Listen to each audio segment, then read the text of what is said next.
Well, happy weekend, Americans, Patriots. How you doing? Well, let's see. What can we take, as it's raining here in upstate New York, from yesterday's press conference, especially the last, 9 to 11 minutes with Zelensky, Vance, and Trump? Well, it doesn't matter what your party affiliation. A lot of people are trying to go around, Donald Trump screwed up. Well, he didn't. Zelensky screwed up. But as someone who grew up in the same area as Donald Trump and has been watching him for years and how he does things, how he's always seems to land on his feet, his never say die attitude,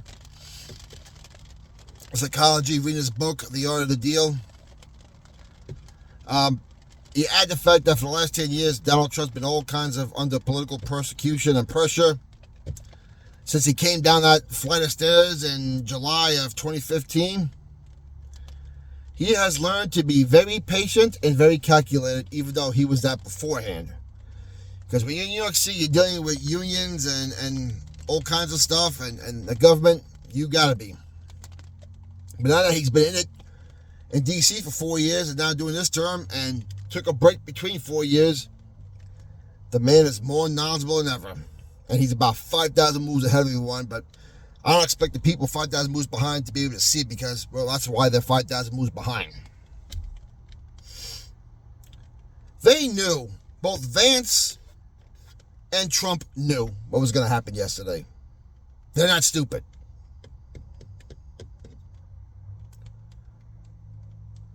When Zelensky tried appealing to the American people in front of the media, instead of talking behind closed doors with Trump and Vance and Rubio,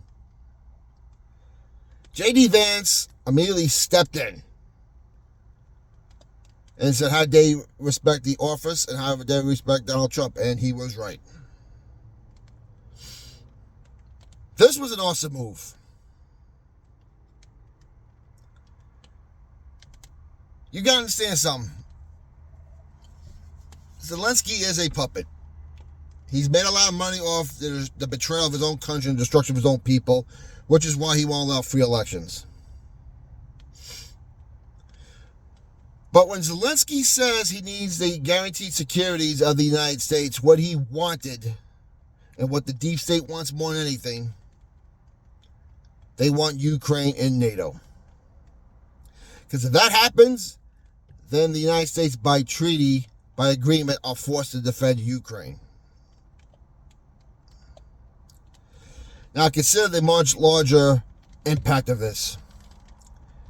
Ukraine and Russia despise each other, despite the fact that they were one time the same country. They were. Ukraine was a state in the old Russia, which was part of the Soviet Union, and Nikita Khrushchev took away Ukraine, made it a separate state as a thing of solidarity years ago. Go look it up. Which is why they speak Russian.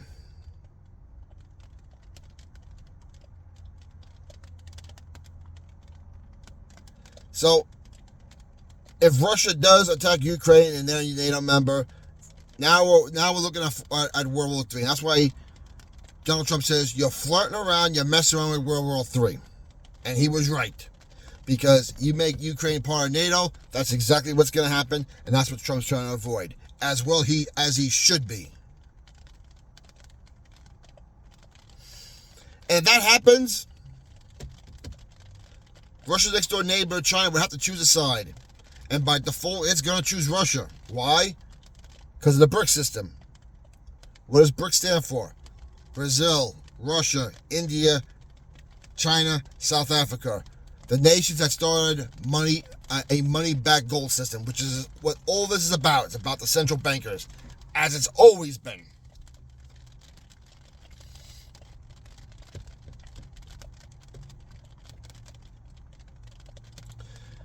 Trump knew that the only way to achieve peace was to strategically align, at least on the surface, with Russia.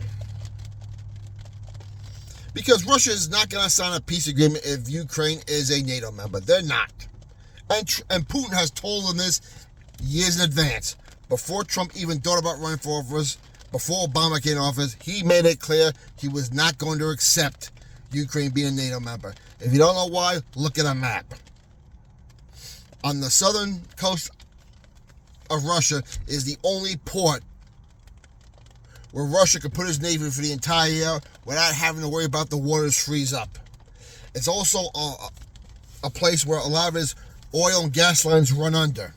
And making that a country, a NATO member, that would put them in the way of their port for their navy and their gas lines. And Putin is not going to happen.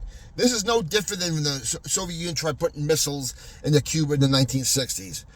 But the thing is, now we're doing it. This started under Obama.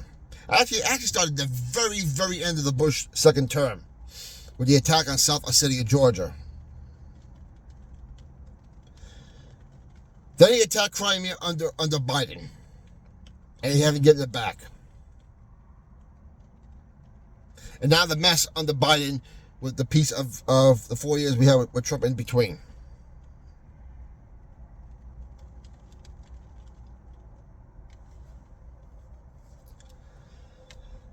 Putin knew this was going to knows this. Zelensky knows, and Trump knows this, and so does J.D. Vance. Thinking he had the Democrats' support, believed he could make this a bold move on live television. But Trump and Vance saw this right away. They know the playbook. And they outmaneuvered him, whether people like it or not, whether they believe him or not. Now, the Democrats and media are using this right now to try to work against them. It's not going to happen. It's not going to work. Trump is doing what he promised and what he said he would. But he also got 2 years before the midterms to prove that strategy was the right one. So they stood their ground, and they stood their ground right, and they threw Zelensky out as well as he should have been thrown out. Now, Zelensky has no choice but to back down and accept Trump's terms. But here's the part of the Cheeto genius. Trump is actually protecting this Zelensky, Ukraine, without them realizing it. Oh, you know what? I think they do realize it, despite the fact that what Zelensky's trying to do. By negotiating a mineral deal, which he backed out of, Trump ensures that Americans would be involved in Ukraine's mining industry. This prevents Russia from launching an invasion because attacking Ukraine would mean endangering American lives. Something that would force the U.S. to respond, and Trump would respond in a heartbeat. And Putin knows that. Now, as usual, the Cheeto genius, Trump played both sides. Like he's always 5,000 moves ahead, and he is. Zelensky's eventually have to come back on his hands and knees and beg to concede. Because without us, that guy ain't going to last 5 minutes against the Russians without a hope. And he knows it. Ukraine has no chance to win a prolonged war against Russia. Or even a short-term war now. Let's be honest. They wouldn't last a week.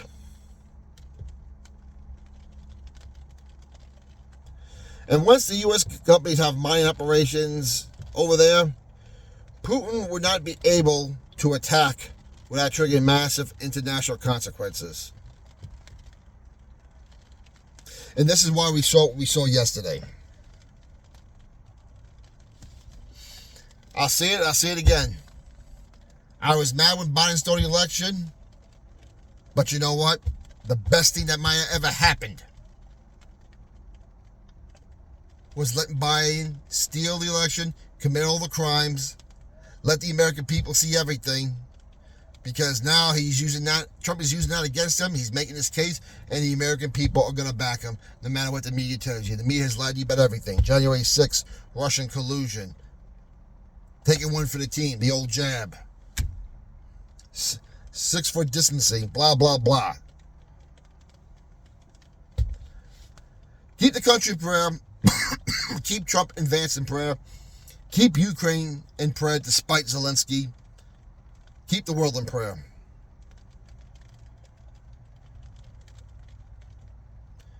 Comments down below. What's your opinion? I'd like to know. We'll talk to you later.